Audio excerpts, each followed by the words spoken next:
OC.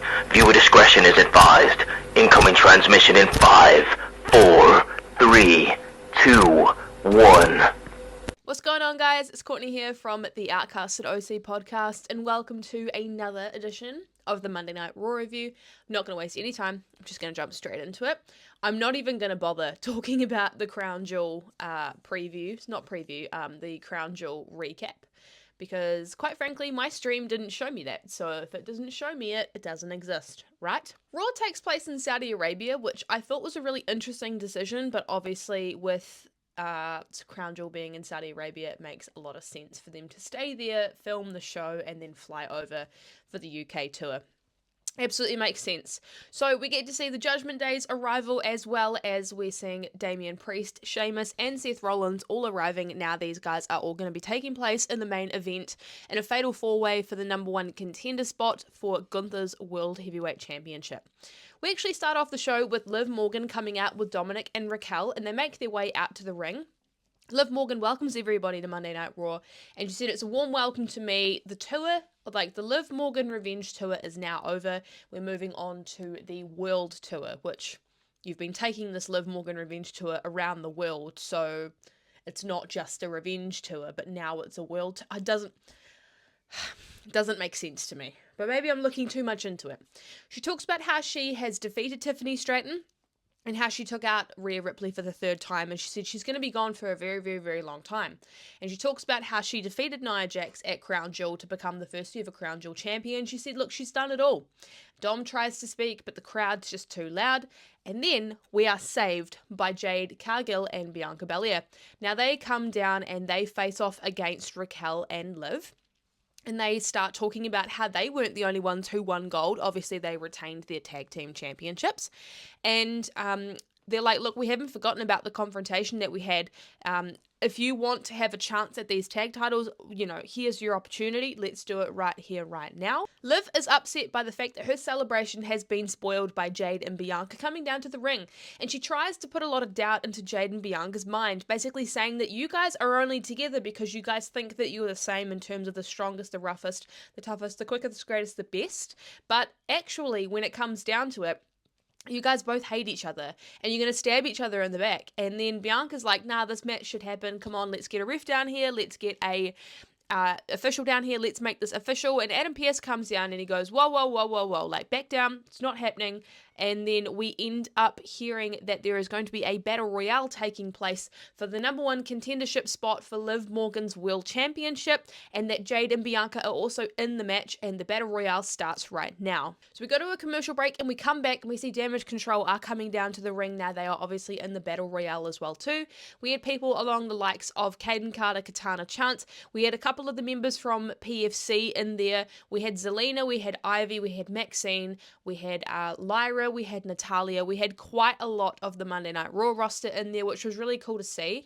All in all, this match was really good. I didn't like the fact that the Unholy Union got taken out of this match really early on, and because it was a no disqualification, obviously Liv and Raquel could actually interfere and they could pull some people out of the ring.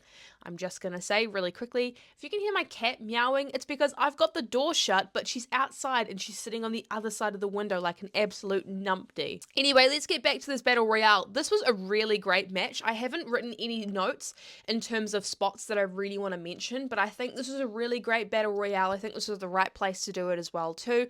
We obviously got to see a little bit of interaction between some people who have obviously had feuds in the past, so the likes of Ivy and Maxine interacted quite a bit within the ring. We got to see Lyra and Shayna interact as well too, which was quite cool. We get more down to the nitty gritty of the match, and then we have a couple of moments where Bianca and Jade realize that there's only 4 of them there. So there's Bianca, Jade, Io and Lyra. Is a moment where it looks like Io and Lyra have actually gotten eliminated and they're facing off against each other because they're like, well, if it's just us two, we're going to have to go against it. And obviously what ends up happening with this, which I think is going to propel the women's tag titles forward, is Liv and Raquel ended up pulling out Jade and Bianca from outside of the ring to disqualify them and obviously take them out of the Battle Royale. But because there was a no DQ, this was allowed. So this ended up happening. Towards the end of the match, the final two is Io Sky and Lyra Valkyria Both put on a hell of a fight, but Io Sky came out on top, and she is now the #1 contender for the Women's World Championship, and I am so happy for Io, honestly. You guys know how much I love Io Sky, and I feel like she's an amazing tag team wrestler, but like she is incredibly slept on as a singles star, and I'm just so excited that we're going to see her go for a title. I don't think she's going to win it, but still, nonetheless, happy that we're finally getting some traction for this women's division.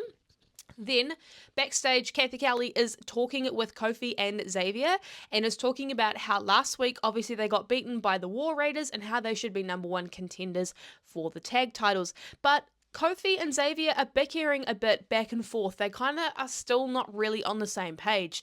Xavier's like, nah, I really want this fight. And Kofi's like, look, they won fair and square. Like, it's just kind of how it works. But anyway, there's a bit of a dissension going on within that tag team. They're clearly not on the same page.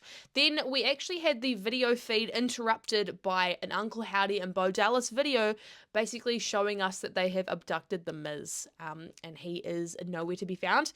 He says that he's not with the Final Testament, but we end up seeing Bo Dallas and Uncle Howdy being like, no, we want you, we don't want the Final Testament. And then we obviously get the reminder that Goldberg is having a retirement match, and it's been confirmed. Amazing. I don't care. I don't care about this. I do not care. I don't know why people like Goldberg come back and they're like, oh, I want to have a retirement match. Like, who is this going to help? It's not going to help anybody. It's going to give you one final big paycheck, and I bet you we're going to do it in Saudi Arabia, like, so that you can milk this extra money, but I don't care. Anyway, we go back to the ring where we have the New Day taking on the War Raiders. Now, this was very similar to what we saw last week in their match. Xavier's in control from the beginning and Kofi assists him, and they look like they're on the same page. But then the War Raiders quickly end up taking over, and we go to a commercial break. And when we come back, they are still in control of the match. They end up double teaming Xavier, and we see a really nice step up enziguri come in from Xavier.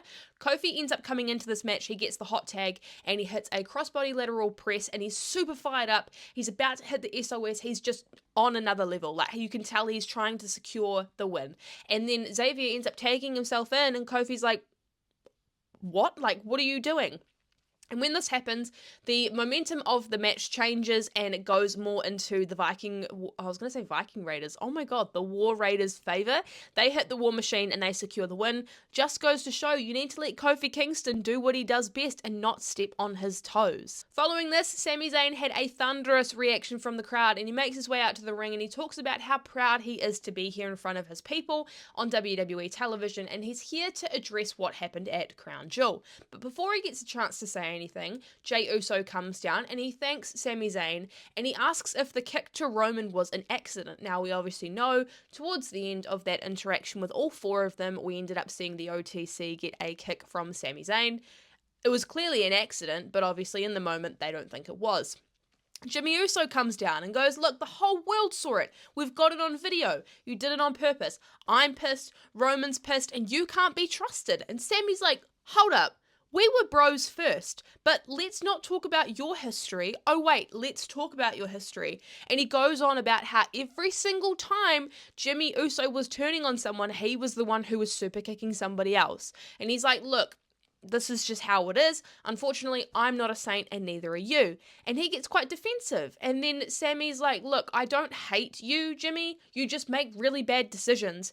And he talks about how he came out at Crown Jewel to help out Jey. And when the four of them were in the ring together for that 1 minute, it was so good. It felt like old times. It felt special. And then it all fell apart like it used to. And he goes, Jey, I love you, but I can't do this again. I'm out. And as he's walking out, Jey and Jimmy look at each other and they're talking back and forth, and then they basically come to a consensus after a little bit of bickering that Sami is family.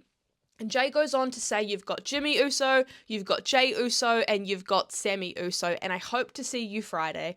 Obviously, they're going to be catching up with the OTC on Friday, so really hope Sami Zayn makes an appearance, and we can maybe mend fences between all four of them before Survivor Series War Games. Following this, Kathy Kelly is catching up with Seth Rollins in preparation for this fatal four-way match, and she's asking how he feels about the match, and he's like, look, my resume from the last 20 years has earned me a spot in this fatal four-way. Bronson took took everything I had in terms of moves and power, and I respect that, and I think we are going to do that dance again at some point in time, but right now I have gold on my mind. One thing that didn't really make sense to me is just why we had a random mid-card match thrown into Monday Night Raw this week. Don't know why.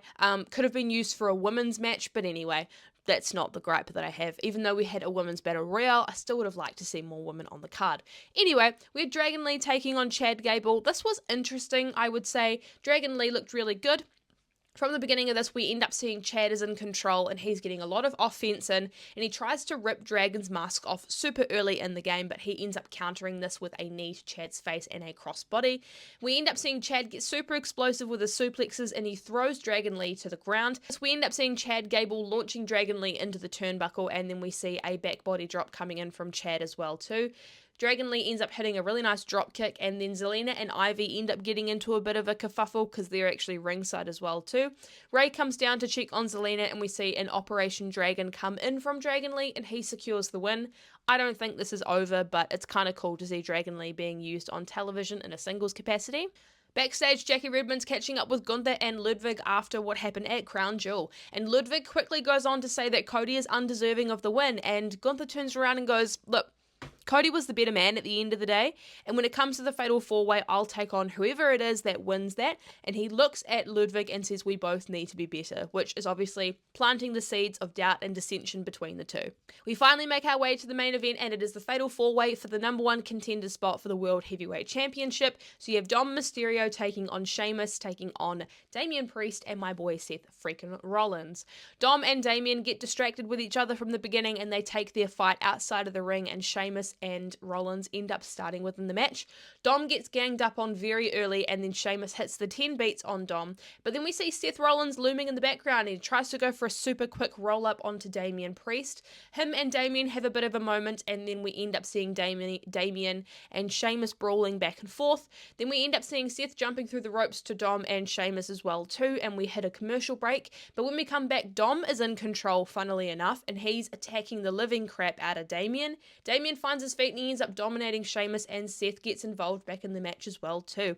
Then we see Bronson Reed come in, and he goes specifically after Seth Rollins. Because this is a no disqualification, Bronson ends up getting involved in the match. He hits 2 Death Valley drivers as well too, and we see there's like this shot where Dom Mysterio's just like hiding by the ring apron. It's so incredibly funny.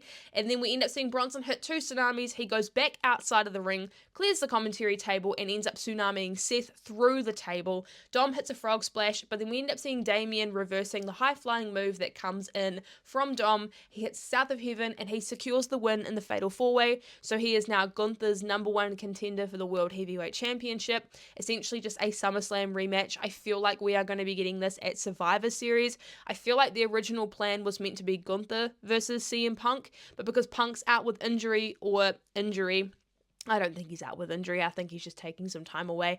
Damian may take that spot, so we may get Gunther versus Damian 2.0, and I am totally here for it. That brings us to the end of this week's Monday Night Raw review. I hope you guys enjoyed the video. If you did, please make sure you go ahead and like the video, as well as commenting something down below that you enjoyed about Raw this week. While you're there too, you should absolutely check out the description down below. You can find all the links to Outcasted on Twitter, Instagram, and TikTok, as well as where you can find us on all of our personal social medias. While you're there too, please, if you have not done so already, hit the subscribe button and turn on the bell icon. Those are your notifications, and if you do that, you do not miss any of our future uploads. As always, your regular NXT review is coming in from Reese this week, as well as the podcast. We will be talking everything Crown Jewel, and you've got your regular SmackDown review coming in later on this week. I've been Courtney from the Outcasted OC, and I will see you guys in the podcast this week. Bye guys.